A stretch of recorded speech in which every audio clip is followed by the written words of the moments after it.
I'm Chuck Smith. And I'm Carol Matriciana. Welcome to this edition of the Pagan Invasion. The concept of evolution has dominated the thinking of the scientific community for nearly a century and a half.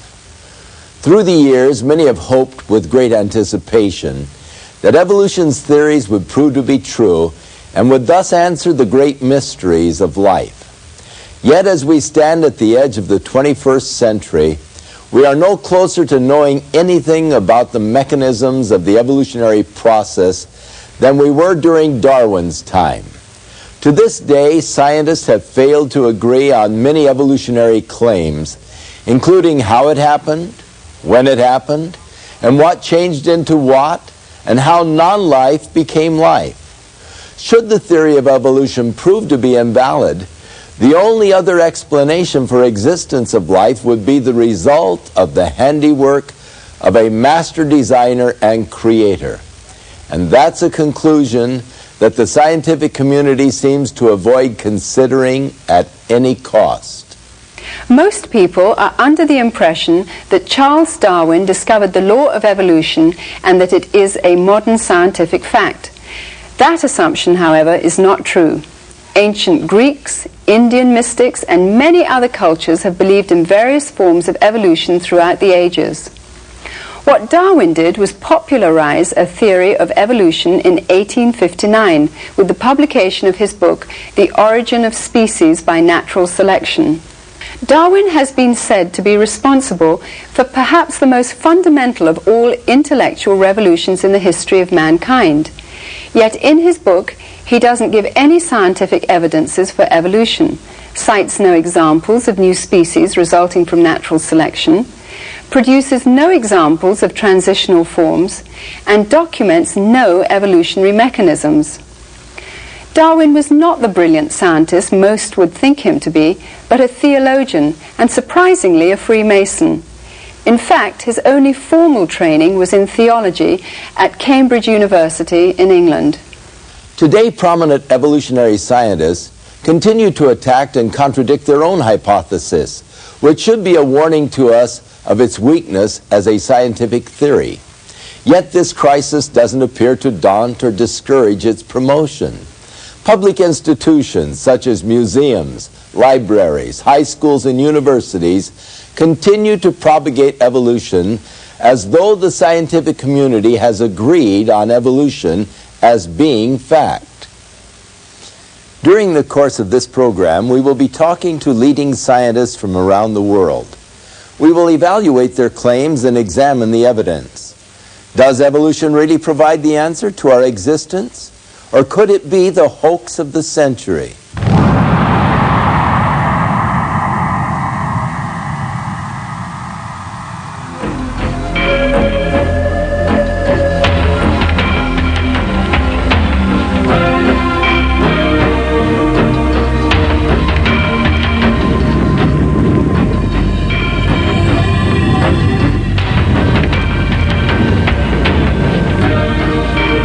The controversial question of how life began has puzzled mankind for thousands of years. There are two schools of thought. One idea is that God is the master of nature, the creator and ruler of the universe, who designed each kind of life on Earth with deliberate intention. This concept is known as creation science, or abrupt appearance. An opposing view, which is predominant in today's society and scientific community, is known as evolution.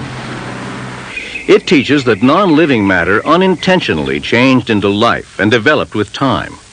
Single-celled forms progressed into more complex multi-celled forms, resulting in the ultimate development of man. The principles of evolution influence every aspect of our society. Around the world, prestigious museums display evolutionary perspectives. National parks and historical sites have become showcases for evolutionary information. Science magazines, geography and natural history publications, children's books, and TV specials present evolution to the public as fact. Many of today's most popular films, amusement parks, and even breakfast cereals promote evolutionary concepts to eager audiences. Textbooks that develop evolutionary theories are compulsory reading for public high school, college, and university students. Evolution has become the foundation for most scientific disciplines, including paleontology, geology, biology, and astronomy. The aim of many scientists is to eliminate supernatural explanations and provide naturalistic answers. Consequently, many must reject God's supernatural intervention in a miraculous creation. The parallel ideas of reincarnation and evolution have always been closely linked to the occultic beliefs of many of the world's pagan religions. But during the mid-19th century, this philosophy was suddenly given scientific respectability worldwide by an Englishman, Charles Darwin, who has become known as the father of evolution. The majority opinion of the day held to the biblical account of a creator God who intentionally designed each basic form of plant and animal. Although raised a Christian, Darwin rebelled against this idea and in his theory saw a way to formulate a process without a creator. This is the home of Charles Darwin between 1842 and 1882. It's in this study that Charles Darwin produced his great works. In fact, he used to sit in this chair. It's here he wrote his famous On the Origin of Species, published in 1859. Charles Darwin is a giant among men in modern world because he developed the theory of evolution, which transformed the scientific world. The theory of evolution by natural descent was in vogue long before Darwin's time. What Darwin did was provide a rational explanation of how it might have operated.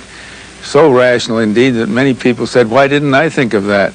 Many people felt most comfortable. As far as Darwin was concerned, he was their hero. He provided the explanation that they were seeking.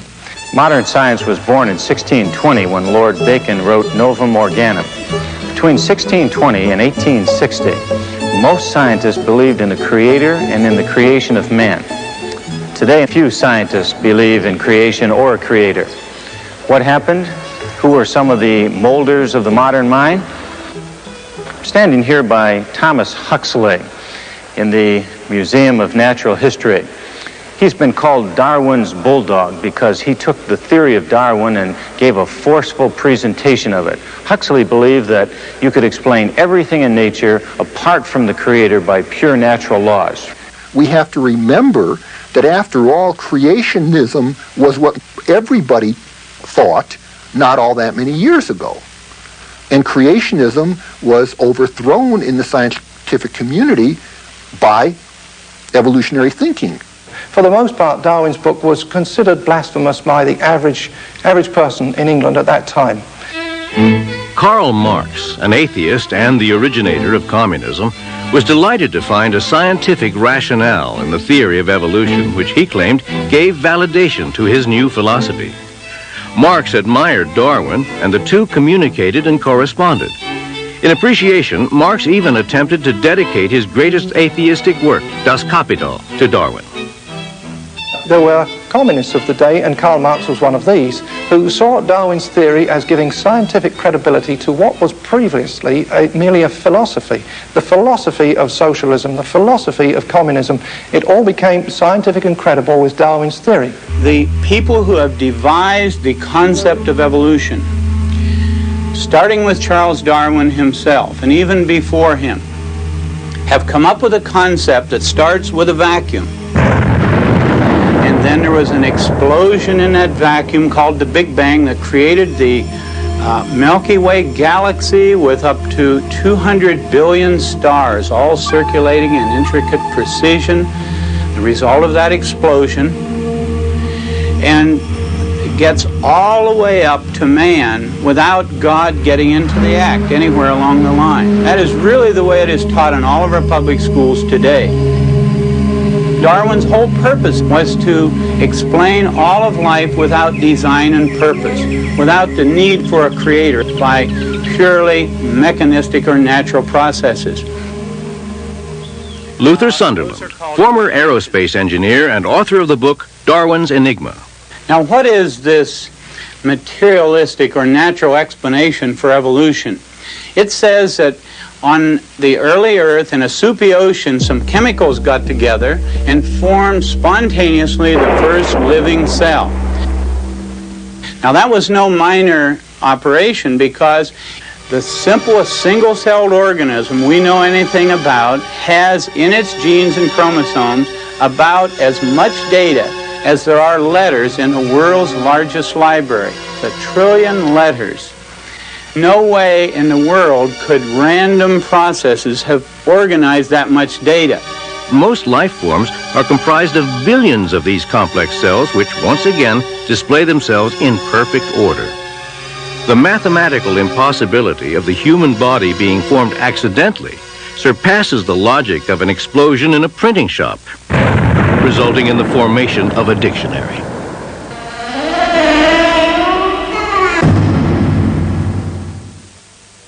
Appearing in the film The Evolution Conspiracy is Dr. John Morris, who is head of geological studies for the Institute for Creation Research in San Diego, California. I spoke with Dr. Morris and asked him to explain the differences between creation and evolution and to describe how recent scientific discoveries had affected both these theories. Evolution is the idea that all of the life forms that we see living today and that we see recorded in the fossil record have all come from a common ancestor. The idea is that some 4 or so billion years ago, a single-cell organism came into existence from non-living chemicals. It was spontaneous generation. It just became alive from non-living material. And then through a process of modification over the years, through mutation, natural selection, genetic drift, whatever, it has evolved. It has changed, altered into the various forms of life that we see today. That's the basic concept of evolution, that all of life has come from a common ancestor. The idea about creation, however, is the opposite to that, that each basic category of plant or animal has come directly by a creative act, that it did not descend from an ancestor that was different from itself. Dogs have always been dogs. People have always been people. People did not come from a non-human ancestor. The other idea about creation is that once this category was created, it was created with the genetic makeup, the DNA code that was designed so that their descendants would always produce that category. It would not evolve, as it were, into something else. The creation model, with its concept of categories of animals appearing abruptly, is sometimes called the abrupt appearance model. The idea that things got here abruptly without having descended from a different sort of thing. And then stasis is the idea that it's been stationary since it's got here. It doesn't go anywhere. It doesn't change in anything else. Both these views seem in such opposition to each other. How can scientists have such differing views of the origins of life? That's a very good question, and I think this is really the bottom line question. It's important to understand that both creationists and evolutionists have the same evidence to study. We have the same rocks, the same fossils, the same living systems. Everything is the same, but yet our interpretations are so dramatically different. A lot of times non-scientists say, how can scientists who are supposed to be open-minded and non-biased, how can they come to such dramatically different interpretations of the evidence? We've got to dispel that common notion that scientists are unbiased. Scientists are some of the most biased people you'll ever meet. In fact, it's impossible not to be biased. It's not a matter of whether or not you're biased. It's what bias are you biased with. My contention is that the creation bias is a better bias with which to study the evidence. The fossils, which have long been thought to be the proof of evolution, are now recognized by almost everybody, evolutionists included, to be at best an embarrassment to evolution. Because what the fossil record shows, and all the leading evolutionists will tell you this very same thing, that the fossil record shows that things appeared abruptly. That's the way they say it, that they got here abruptly. Now they're talking maybe a rapid evolution, but they say the fossil record is characterized by abrupt appearance and stasis. But that's the definition of creation. Evolutionists have to say, well, a small isolated group evolved so rapidly that it left no transitional fossils between these basic categories of animals. And we say, how do you know it happened at all? Over 1,000 species a year are becoming extinct. That comes down to 3 a day. Is there any compensation for this within the evolutionary theory? Actually, one of the basic predictions of the evolution model is that new species will be coming into existence, all along the time. But what we see when we really look at the world, what the facts of science show is that species just don't come into existence. On a daily basis, species are going extinct. What we see is extinction. That's what science tells us. Now, the evolutionary historical reconstruction is that new species are forming. But the evolutionary reconstruction does not fit well with observed science. In wanting to steer clear of the concept of a creator, evolutionary scientists have ironically and unwittingly adopted an idea which forms the basis of many pagan religions. In an attempt to avoid traditional biblical religion, they actually promote another. The results have been devastating. Many areas of science, such as biology and geology, have been compromised.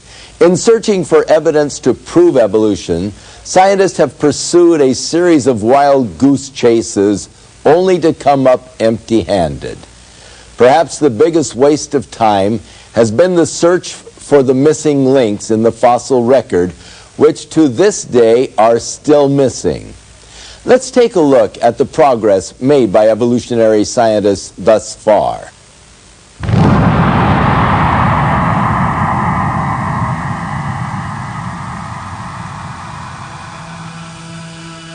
If evolution has really occurred, we ought to be able to see the evidence in the fossil record. After all, that's the record of the past.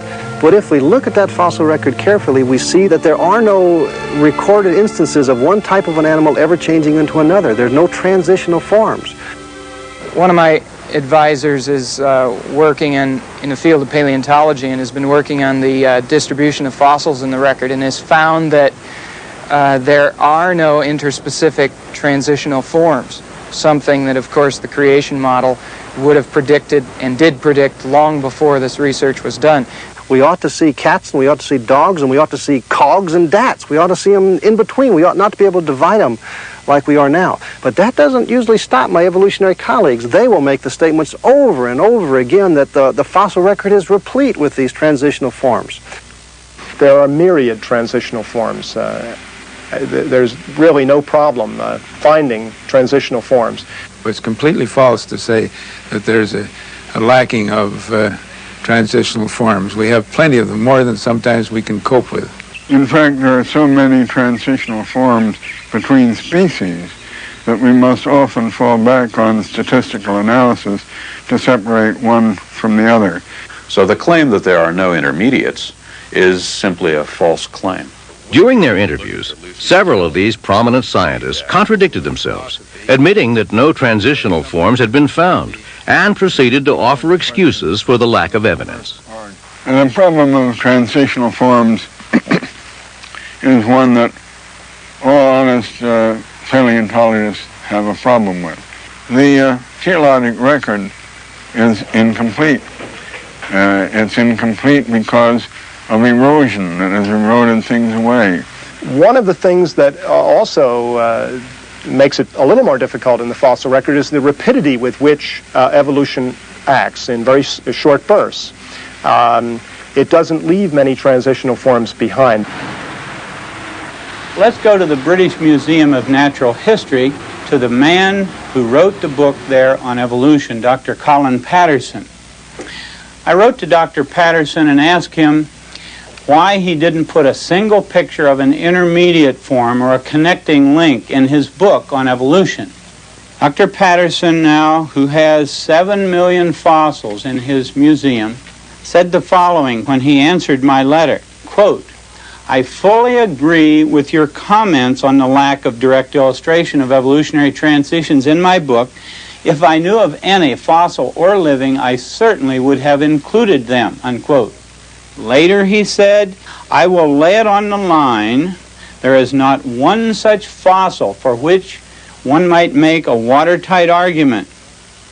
Because no fossil records exist to confirm evolutionary assumptions, dubious artworks are relied upon and exhibited as fact. Misleading artistic interpretations depict fish magically growing legs and changing into amphibians, extinct deer-like creatures mysteriously turning into horses, and monkeys becoming humans.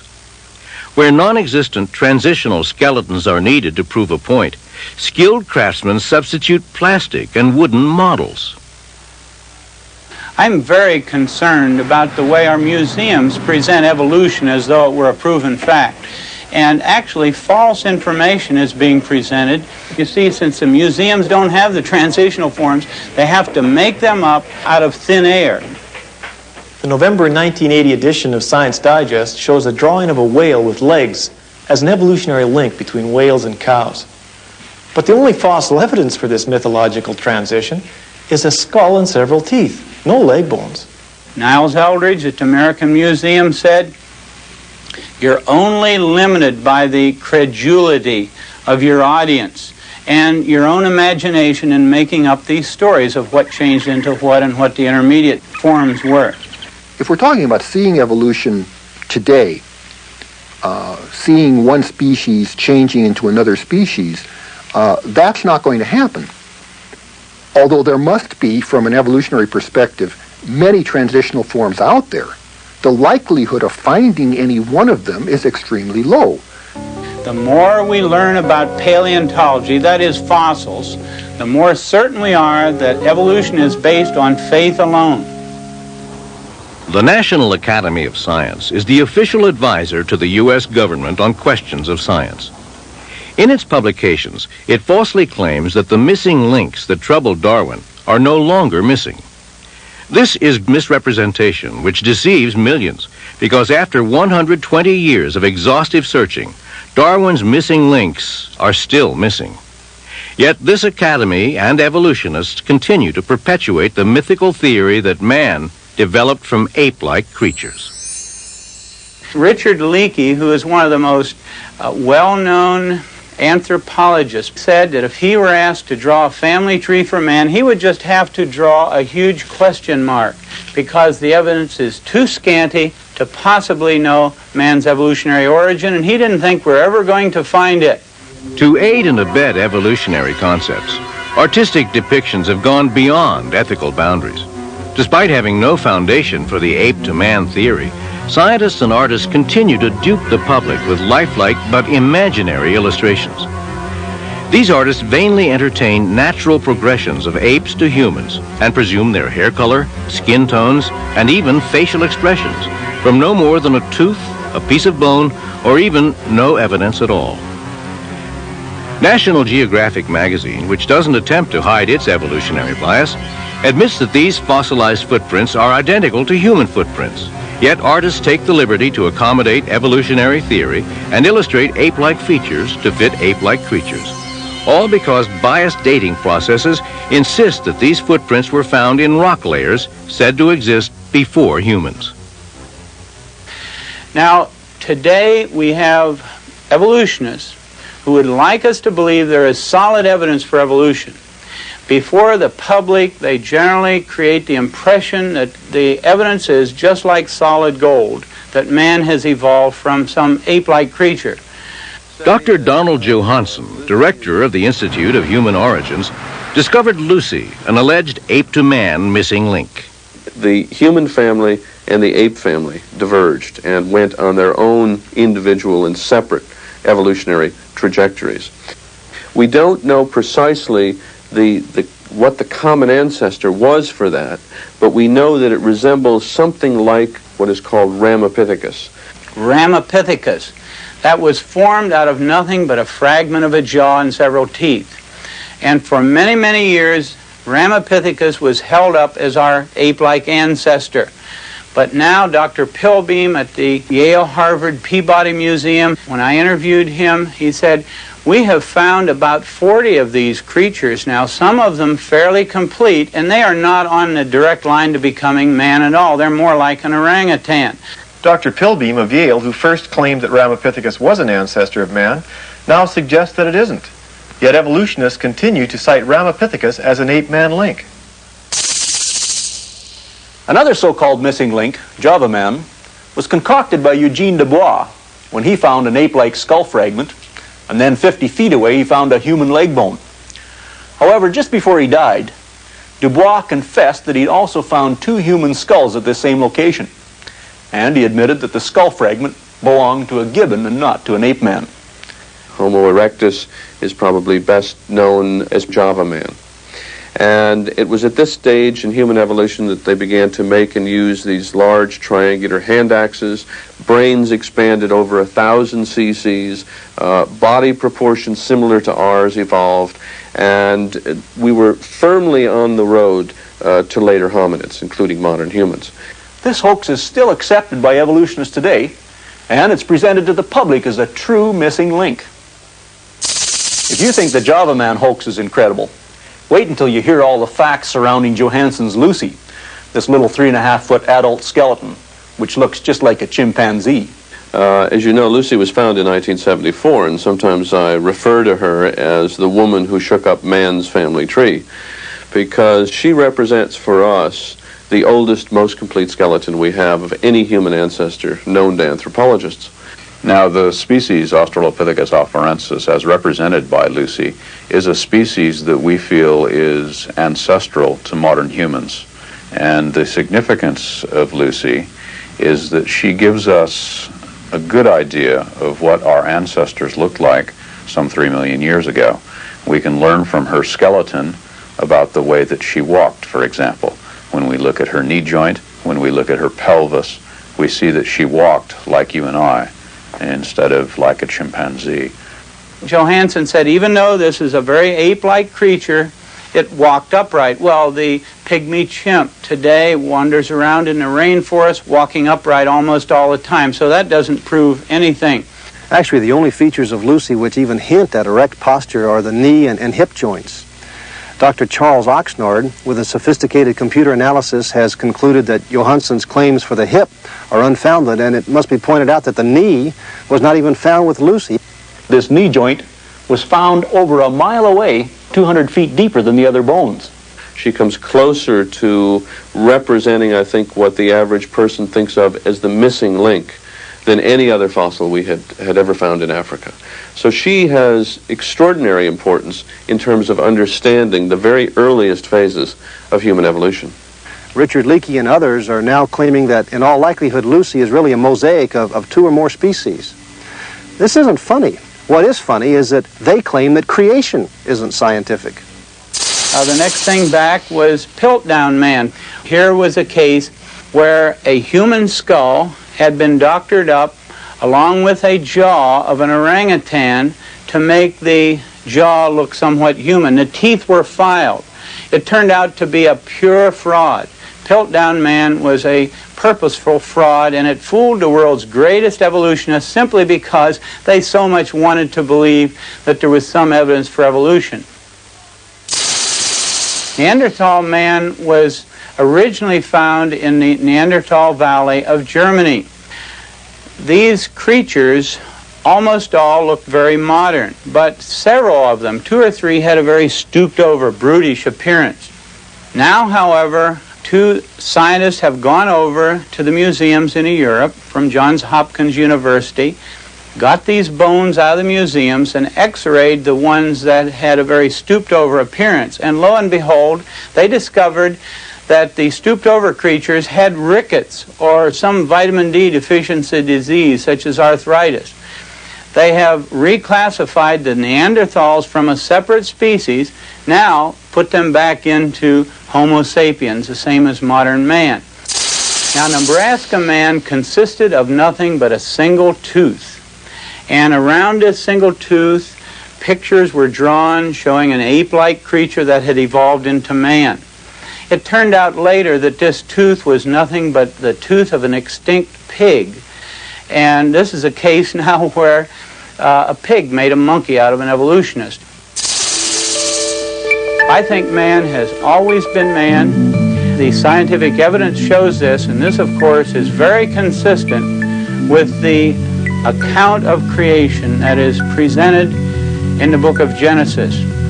Behind closed doors, or occasionally when speaking very candidly, the evolutionists admit there is really no evidence that man evolved from the apes.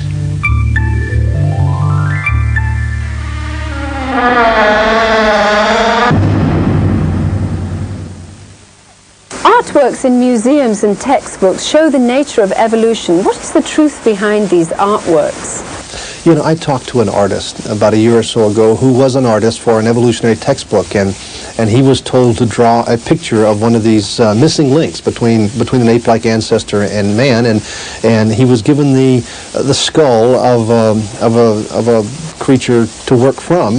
The drawing that he made of the creature that would have had that sort of skull looked very ape-like. And when he showed it to the authors, they said, "Oh no, that'll never do. You must make it look more human." So he went back and drew it again and made it look more human. They said, "Oh no, that's still not good enough. You have to make it look clearly, nearly man-like." And so he had to redraw it again, and they kept rejecting it. Finally he says, "I refuse to lie in my artwork. The facts are that this thing is an ape. It's not a human ape missing link." Many times I think that artistic license and imagination substitutes for good science among my evolutionary colleagues. How has evolution managed to become so pervasive in our society? I'm convinced the reason most people believe in evolution is because most people believe in evolution. The facts of science never did particularly point to evolution. Particularly now the fossil record, the record of life in the past, just doesn't give any clue that any basic category of animal has ever changed into another basic category. But we're all taught it. We're taught it from day one in schools, and we're also taught that if you don't believe in evolution, you're an ignorant person, a fundamentalist or something. But in reality, the evidence just doesn't fit and never has fit evolution very well. And many evolutionists now are abandoning evolution. They're looking for some other explanation of the origin of things.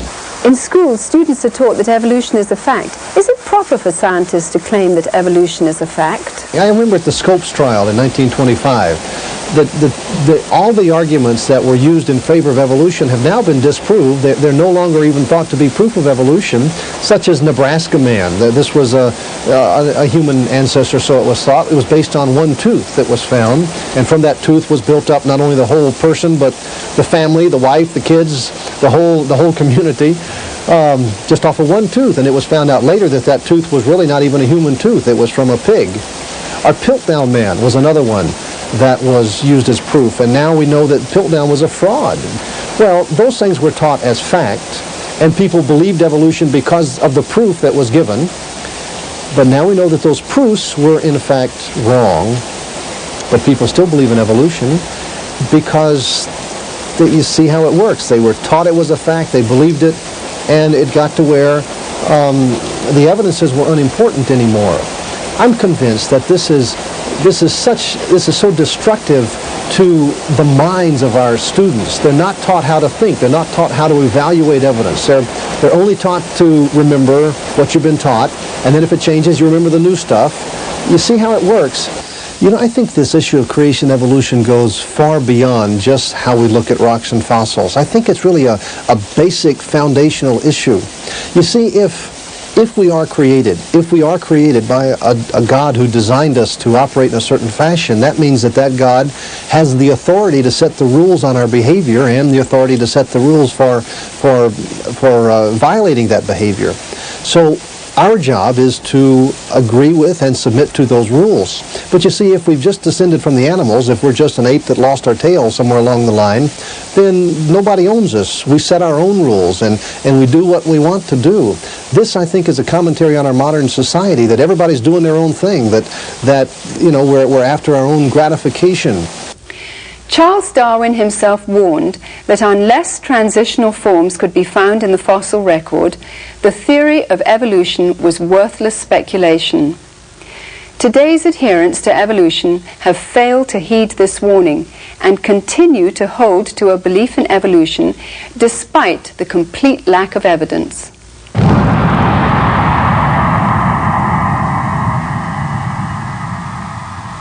The evolutionists realize that they can no longer rely on the fossil record to give them any support. So what they've done is they've come up with a very crafty alternative to the Darwinian concept of evolution. They call it the punctuated equilibria concept. One of the really exciting developments in evolutionary theory in the last 10 to 15 years has been the theory that instead of evolving very gradually over a long period of time, that evolution came in short bursts that were interspersed with much longer periods where virtually nothing happened. You see, this solves all kinds of problems intellectually for the evolutionist. He doesn't have to look at the fossil record. There is no evidence in the fossil record that one type of animal ever changed into another type of animal. Punctuated equilibria comes along and says that isolated populations of animals evolved rapidly and left no fossil trace.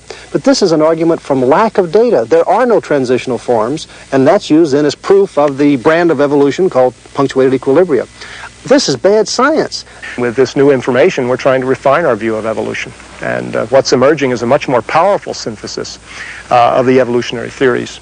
I'm convinced that the idea of punctuated equilibria is really a desperate attempt to salvage evolutionary theory.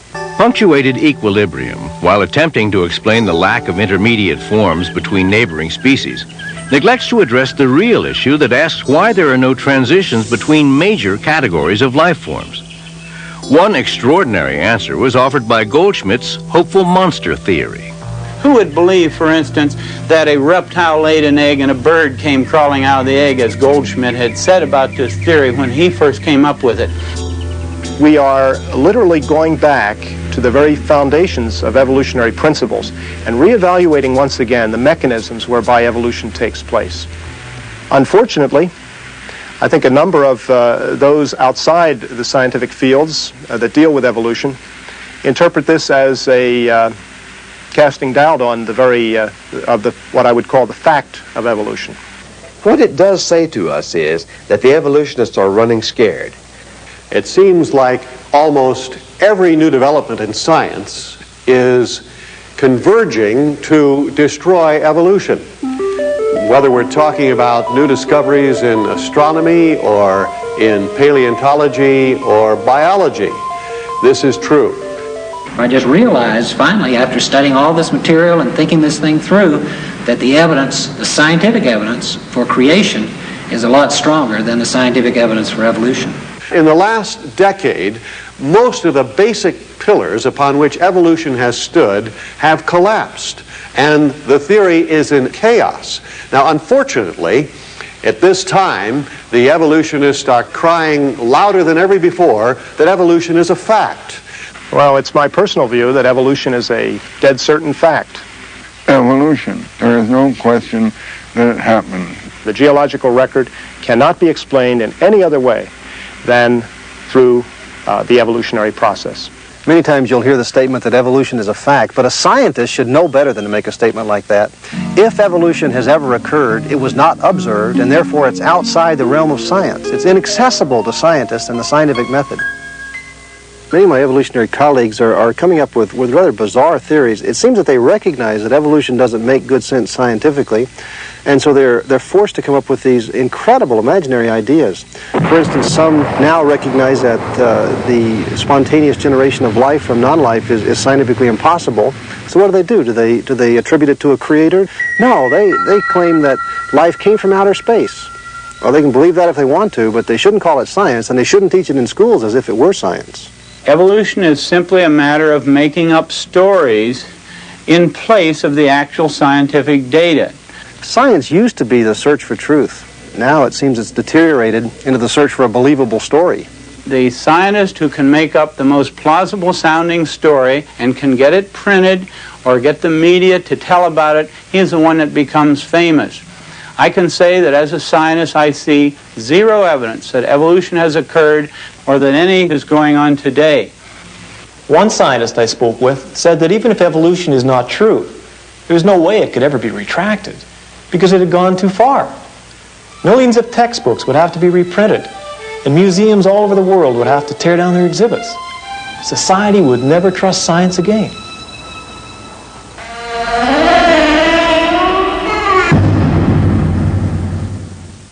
Paul the Apostle speaks of men who do not want to retain God in their minds. And this is the only reason why the evolutionary theory is still held on to, because it offers to man the explanation for his existence apart from God. But as Paul the Apostle also said, professing themselves to be wise, they have become fools, because they have changed the glory of an incorruptible God, and they have fashioned it like unto corruptible beast. And they have worshipped and served the creature more than the Creator, who is blessed forevermore. And that's the problem. The worship of the creature rather than the Creator. But that in itself is irrational. To look at the beauty and the design of creation and then to worship the creation itself is not rational. To look at a rose, to admire its beauty, to smell its fragrance and say, oh, that's God. No, that's irrational. That is a creation of God. It shows the signs of God in the design.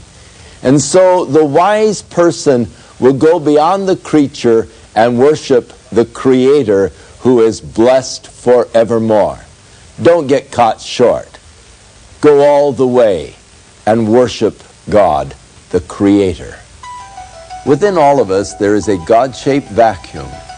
Throughout the ages, man has attempted to fill that void with the things of the world. But it is only through a relationship with our Creator that we can be truly satisfied.